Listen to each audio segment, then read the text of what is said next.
Well, thank you so much for being here. I'm Eli with Geeks of Color. Very excited to see Annie live. I wanted to ask you first, how did the musical Annie first enter your life? Let's start with you, Celina. I'm sorry, what was the question?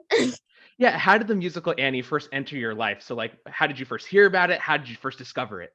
I mean, I really first discovered it from being told that I had an audition for it because before like hearing that news, I didn't have a lot of knowledge on the musical or what was really about. Like really, really what it's about. So the first time that I ever really heard about it is when my mom told me that I was going to be auditioning for it, which is probably one of the best things that's like happened to me, like acting wise. Snaps and claps for you. How are you liking it so far then? Are you digging Annie so far? Oh my gosh, we just moved into the sound stage. When I tell you you're gonna be blown away, it's not even funny. Like it's so amazing. Like all the like things that have to be put together to make this musical become what it is. Oh Mhm. my gosh, I'm just so excited. I can't even put into words how blown away you're gonna be. It's gonna be so amazing. I can't wait to be blown away. Nicole, for you, the same question. How did the musical Annie first enter your life? I grew up, I think when I was 6 years old, the person who inspired me the most was Whitney Houston, right? But I grew up loving music. I grew up loving musicals. So this was just Mhm. part of it. It was on TV, and Mhm. I'll never forget seeing Anne Ranking dancing around. And Annie was so cool and had such strength and was rambunctious. And it's a classic musical. So yeah, I'm honored to be playing Grace.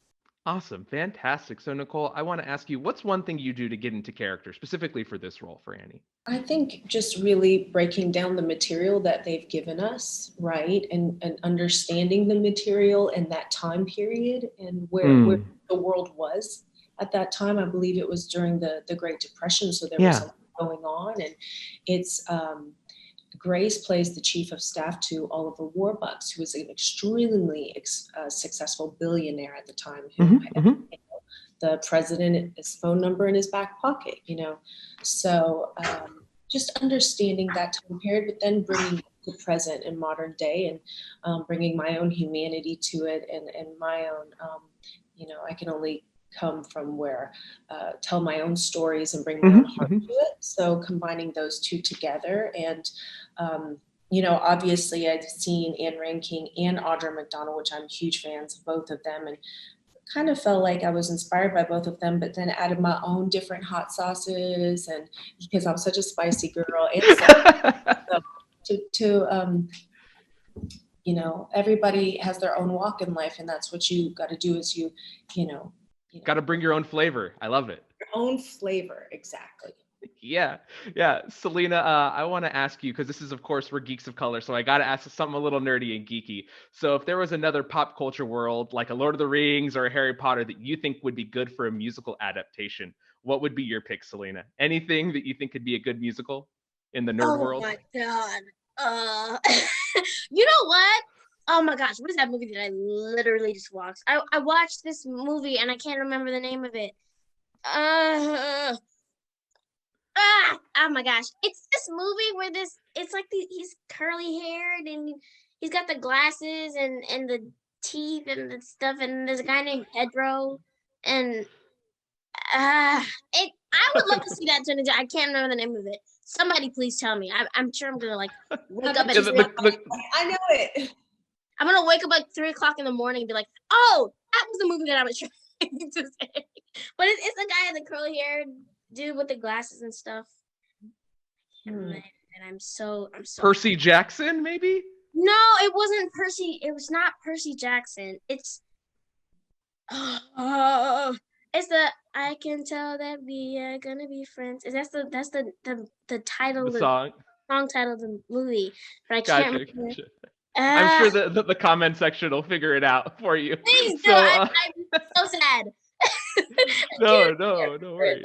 that movie, I'm sure would be perfect as a musical. I would like buy 30 tickets just to go see buy 30 tickets Fan to go see it. That'd be so good.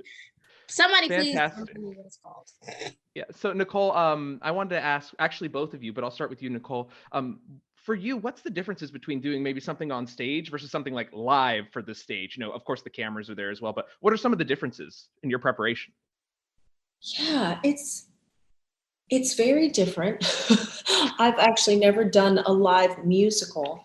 Hmm. There's something really sacred about the stage and the theater Hmm. that you just feel really home and sacred, and you know everybody's just like blood, sweat, and tears for the joy and the love of their craft and for or the passion of what they do.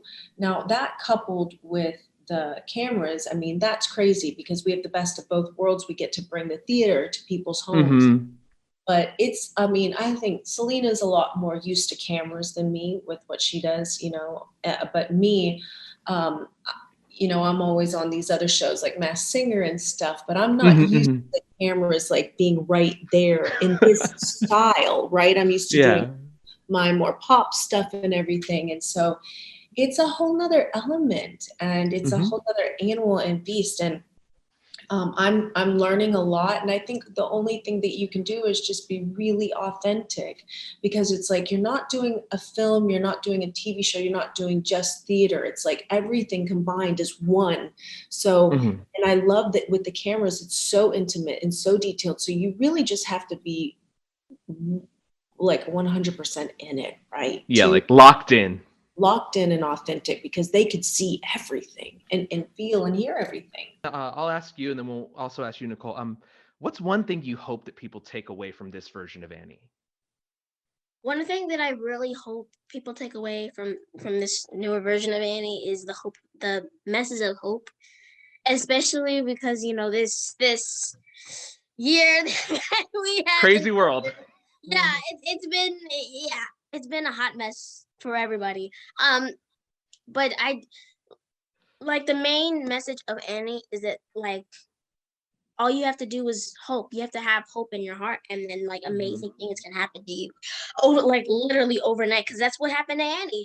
She's saying maybe, and then she gets driven away in the car, meets a really nice guy who just happens to be rich, and yeah, There so it goes. Yeah.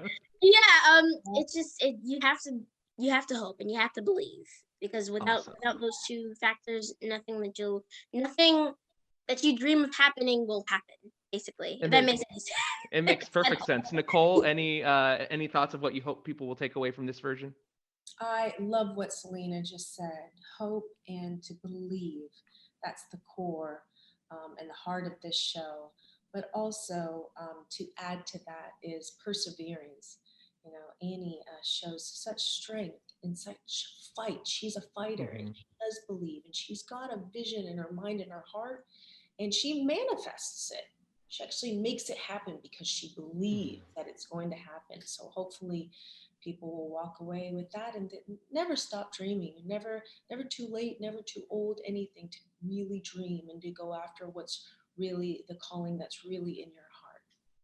Awesome. Well, the Geeks of Color audience, thanks to you for taking the time to talk with us today. And I hope that everyone viewing our video goes and watches Annie live. Thank you so much. You guys have a great day. Thank you.